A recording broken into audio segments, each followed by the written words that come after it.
మరి ఈరోజు దేవుడు మన కొరకు సిద్ధపరిచిన వాక్యాన్ని మనం ధ్యానం చేసుకుందాం.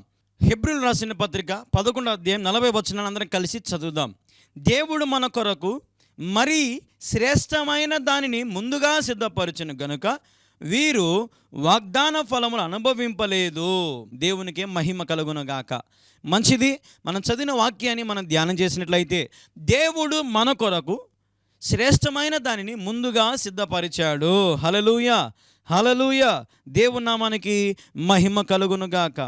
God having provided some better thing for అస్.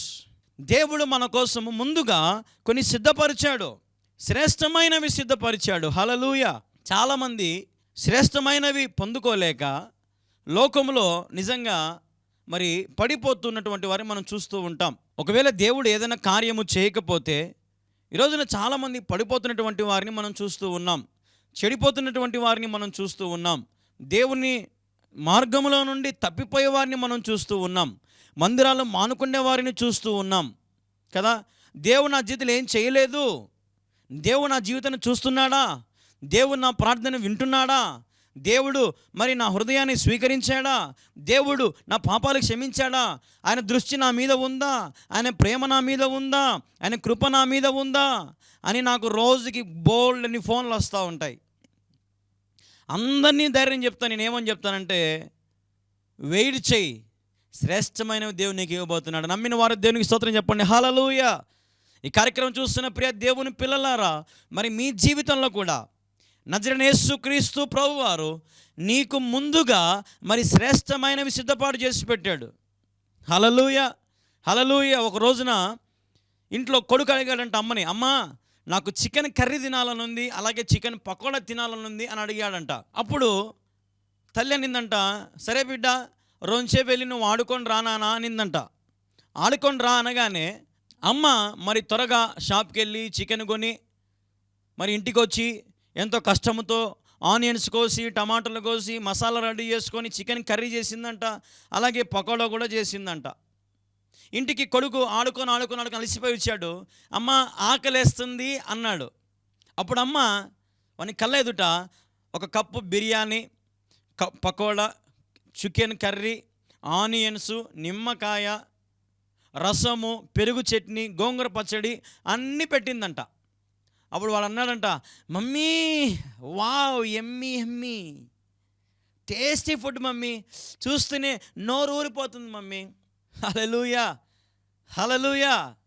నాకు కూడా నోరు ఊరిపోతూ ఉంది అనుకుంటా ఉంటే. హల్లెలూయా, హల్లెలూయా. దేవునికి మహిమ కలుగునుగాక.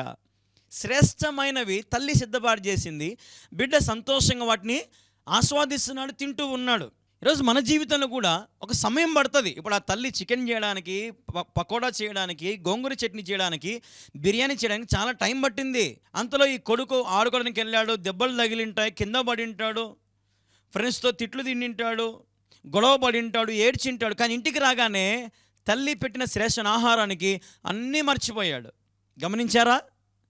ఈరోజు నేను ఏం చెప్పదలుచుకున్నానంటే, ఈరోజు నీ జీవితంలో ఎన్ని ఆటుపోట్లు వచ్చినా, ఎన్ని శ్రమలు సంభవించినా, నీ జీవితంలో ఎన్ని దేవుడు అనుమతించినా, నువ్వు చివరికి దేవుని రాజ్యంలో నువ్వు ప్రవేశించబడాలి. హల్లెలూయా. నీకు శ్రేష్టమైన దేవుడు ఇస్తాడు. దేవుని సన్నిధిలో ఉండు. ఎన్ని శ్రమలు అనుభవించినా, ఎన్ని శ్రమలు సంభవించినా నీ జీవితంలో, ఎన్ని కీడులు జరిగినా దేవుని ప్రేమను మర్చిపోవద్దు. నా దేవుడు నాకు ముందుగా శ్రేష్టమైన ఇవ్వబోతున్నాడని నమ్ము, శ్రేష్టమైన ఈవులతో తృప్తిపరుస్తాడని నమ్ము, నా దేవుడు మంచివాడని నమ్ము, గొప్పవాడని నమ్ము, నన్ను పుట్టించిన వానికి తెలుసు నాకేం కావాలని నమ్ము. నమ్ముట నీ వలన అయితే నమ్మువానికి సమస్తము సాధ్యమే. శ్రేష్టమైన ఈవులతో తృప్తిపరిచేవాడు, రహస్యమందు మరుగైన ధనమును నా దేవునికి ఇచ్చేవాడు. హల్లెలూయా. నీకు ధనము లేదా? ధనముని ఇస్తాడు ఖచ్చితంగా. నీకు ఏమీ లేకున్నా దేవుడు ఇస్తాడు. సమయం, సందర్భం ఉంది దానికి. ఒక టైం పీరియడ్ దేవుడు ఏర్పాటు చేస్తాడు. ఈ సమయంలో శ్రమలు వస్తున్నాయి అంటే రాబోయే దినాల్లో నువ్వు సంతోషపడుతున్నావు అని అర్థం. 30 సంవత్సరాల వరకు మరి కష్టపడాలి, చదవాలి, రాత్రి పగుళ్ళు ప్రయాసపడాలి, జ్ఞానం సంపాదించుకోవాలి, మంచి ఉద్యోగం సంపాదించుకోవాలి.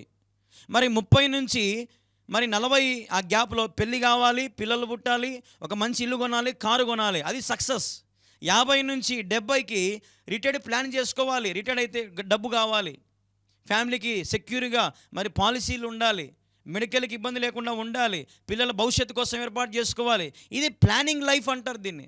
ఈరోజు జీవితంలో చాలామంది ప్లానింగ్ లేదు. ఇష్టం వచ్చినట్టు ఖర్చు పెడతారు, ఇష్టం వచ్చినట్టు బ్రతుకుతారు, ఇష్టం వచ్చినట్టు తింటారు, తాగుతారు, పడుతూ ఉంటారు, గొడవలు పడుతూ ఉంటారు, ఏడ్చుకుంటూ ఉంటారు, అప్పులు చేసుకుంటూ ఉంటారు. నాకు తెలిసిన కొంతమంది స్త్రీలు ఉన్నారండి, చీరలు అంటే ఎంత పిచ్చి అంటే ఇంట్లో బీరవా నిండుతో చీరలు ఉన్నాయి, సరిపోలే. భర్త బీరవాళ్ళకు కూడా వచ్చేసారండి చీరలు పెట్టుకుంటూ, సరిపోలే. ఇంకా మీషోలో బుక్ చేస్తూనే ఉన్నారు.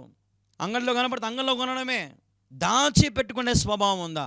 శ్రేష్టమైన మన జీవితంలో రావాలంటే చాలా శ్రమల గుండా మనం వెళ్ళాలి, నలుగుతూ మనం వెళ్ళాలి. అంత ఉందని విచ్చలివిడితనం చేసామనుకో శ్రేష్టమనే మనం పోగొట్టుకునే ఛాన్స్ ఉంది, జాగ్రత్త. తెలిసిన ఒక ఆయన ఉన్నాడు, అయితే అతని దగ్గర చాలా ఆస్తి ఉంది. అత్యాశతో ఒక కంపెనీలో పెట్టుబడి పెట్టాడు, ఆ కంపెనీ దివాళా తీసింది. ఇతనికి ఆస్తి అంతా కూడా జప్తు అయిపోయింది. ఐపీ పెట్టాడు, బతుకు రోడ్డు మీదకి పడిపోయింది, బజ్జీలు అమ్ముకుంటా ఉన్నాడు. అత్యాశ కాదా? శ్రేష్టమైనవి దేవుడు ఇస్తాడు, మనుషులు ఇవ్వలేరు. నీకు దేవుడు ఇచ్చిన అంత తృప్తిపడి కాపాడుకో. భార్యనైనా, భర్తనైనా, ఆస్తినైనా, అంతస్తులైనా, పిల్లలనైనా భద్రపరచుకోండి. నిదానంగా ఉండండి, నిమ్మలంగా ఉండండి. శ్రమలు సంభవిస్తే పడిపోవద్దు. మందిరానికి హాజరు కాండి, మందిరంలో వాక్యం వినండి, మందిరంలో కన్నీరు పెట్టి ప్రార్థన చేయండి, రోధించండి. నా దేవుడు ఖచ్చితంగా మీకు సహాయము చేయునుగాక. హల్లెలూయా. నా దేవుడు నిజంగా చాలా ఐశ్వర్యవంతుడు. పరిశుద్ధ గ్రంథంలో రోమీయులు రాసిన పత్రిక 10:12 మనం చూస్తే, తనకు ప్రార్థన చేయు వారందరి ఎడల కృప చూపుటకు ఐశ్వర్యవంతుడై ఉన్నాడు అని వాక్యంలో ఉంటుంది. ఎవరైతే ఆధారపడి ఉంటారో వారి మీద దేవుని కృప చూపుటకు ఆయన ఐశ్వర్యవంతుడై ఉన్నాడు. హల్లెలూయా. ఈ లోకంలో అందరికంటే కోటీశ్వరుడు యేసయ్యే. నీకు ఒకవేళ 1 ఎకరా భూమి ఉండొచ్చు, 100 ఎకరాలు ఉండొచ్చు, 1000 ఎకరాలు ఉండొచ్చు, ఈ ప్రపంచమంతా నా యేసయ్యదే. మాటతో కలిగింది సృష్టి. ఎన్ని లక్షల కోట్ల విలువ ఉంటుందండి ఈ సృష్టి కదండి. లక్షల, వేల, లక్షల కోట్లు, trillion, billion, crores of richest man మన జీసస్, మన యేసయ్య. ఆయన నీకేమి ఇవ్వలేడు అనుకుంటున్నావా? శ్రేష్టమైనవి ఇస్తాడు. Until then wait. ఇచ్చేంత వరకు నమ్మకంగా ఉండు. కలిగిన వాటిని గట్టిగా పట్టుకో. ప్రార్థన వదలొద్దు, సంఘం వదలొద్దు, సహవాసం వదలొద్దు, సాక్ష్యాన్ని వదలొద్దు. మదిలో వాక్యం ఉండాలి, ఎప్పుడు చెప్తూ ఉంటా. గదిలో ప్రార్థన ఉండాలి, వీధిలో సాక్ష్యం ఉండాలి. ఉన్నదా ఈరోజు మీ అందరికీ? ఈరోజు నా దేవుడు నేను అభివృద్ధి చేయునుగాక. హల్లెలూయా. పరిశుద్ధ గ్రంథంలో నుండి ఒక మాట మీకు చూపిస్తాను చూడండి. ద్వితీయోపదేశ కాండము 7:13 మనం చదివితే, ఆయన నిన్ను ప్రేమించి ఆశీర్వదించి అభివృద్ధి చేసి దీవించును. హల్లెలూయా. ఆశీర్వదించే దేవుడు, అభివృద్ధి చేసే దేవుడు, దీవించే దేవుడు నా యేసయ్య. హల్లెలూయా, హల్లెలూయా. ఈరోజు ఆయన నీతో ప్రేమగా మాట్లాడుతున్నాడు. వస్తావా నా యుద్ధకు? నేను నీకు శ్రేష్టమైన ఇవ్వబోతున్నాను. సలోమి, నేను శ్రేష్టమైన నీకు ఇవ్వబోతున్నాను. మత్తయి, నేను నీకు శ్రేష్టమైన ఇవ్వబోతున్నాను. పద్మ, నేను నీకు శ్రేష్టమైన ఇవ్వబోతున్నాను. మేరమ్మ, నేను నిన్ను దీవించబోతున్నాను, నేను నిన్ను అభివృద్ధి చేయబోతున్నాను. కృప, దేవుడు ఈరోజు నీతో మాట్లాడుతున్నాడు. కృప, దేవుడు అలాగే మీతో మాట్లాడుతున్నాడు. సరస్వతి అనే పేరుతో దేవుడు ఈరోజు మాట్లాడుతున్నాడు. దేవుడు ఈరోజు మిమ్మల్ని దర్శించునుగాక. అంజలి అనే పేరు కలిగిన వారు దేవుడు మాట్లాడుతున్నాడు. అభివృద్ధి చేయబోతున్నాడు, దీవించబోతున్నాడు నీ కుటుంబాన్ని. రోషన్, దేవుడు ఈరోజు మీ కుటుంబాన్ని దీవించబోతున్నాడు. భాష, ఈరోజు దేవుడు నీ కుటుంబాన్ని అభివృద్ధి చేయబోతున్నాడు. నరసింహులు, ఈరోజు దేవుడిని దీవించబోతున్నాడు. సుబ్బరాయుడు, దేవుడిని నేను దీవించబోతున్నాడు, ఆశీర్వదించబోతున్నాడు. నమ్మిన వారు దేవునికి స్తోత్రం చెప్పండి. హల్లెలూయా, హల్లెలూయా. దేవుని నామానికి మహిమ కలుగునగాక. ఇంకా దేవుడు మాట్లాడుతున్నాడు నాతో. ఆత్మ చెప్పు మాటలు చెవిగలవాడు వినుగాక. మార్టిన్ గారితో దేవుడు ఈరోజు మాట్లాడుతున్నాడు. అయ్యా, నేను అభివృద్ధి చేస్తాను, దీవిస్తాను. ఆమోసు, ఈరోజు దేవునితో మాట్లాడుతున్నాడు, నేను దర్శించబోతున్నాడు దేవుడు. నమ్మిన వారు దేవునికి స్తోత్రం చెప్పండి. హల్లెలూయా. వరలక్ష్మి, ఈరోజు దేవునితో మాట్లాడుతున్నాడమ్మా, దేవునిని దీవించునుగాక. వెంకటేశ్వర్లు, ఈరోజు దేవునితో మాట్లాడుతున్నాడు. వెంకటేష్ మాట్లాడుతున్నాడు దేవుడు. హల్లెలూయా, హల్లెలూయా. నాగరాజు, ఈరోజు దేవునితో మాట్లాడుతున్నాడు. అయ్యా, నా దేవుడు నేను దీవించాలని ఆశపడుతున్నాడు, బలపరచాలని ఆశపడుతున్నాడు. మరి సరోజమ్మ గారితో దేవుడు మాట్లాడుతున్నాడు. నిశ్చితో దేవుడు ఈరోజు మాట్లాడుతున్నాడు. ఉషారాణి గారితో దేవుడు మాట్లాడుతున్నాడు. Hallelujah, hallelujah. Praise the Lord. దేవానికి స్తోత్రం. ప్రసన్న అనే పేరుతో ఉన్న వారి దగ్గర దేవుడు మాట్లాడుతున్నాడు, దీవించబోతున్నాడు, అభివృద్ధి చేయబోతున్నాడు నా యేసయ్య. నమ్మిన వారి దేవునికి స్తోత్రం చెప్పండి. హల్లెలూయా, హల్లెలూయా, హల్లెలూయా. ఈరోజు ఈ ప్రవచనాలు నా ద్వారా యేసయ్య మాట్లాడుతున్నాడు.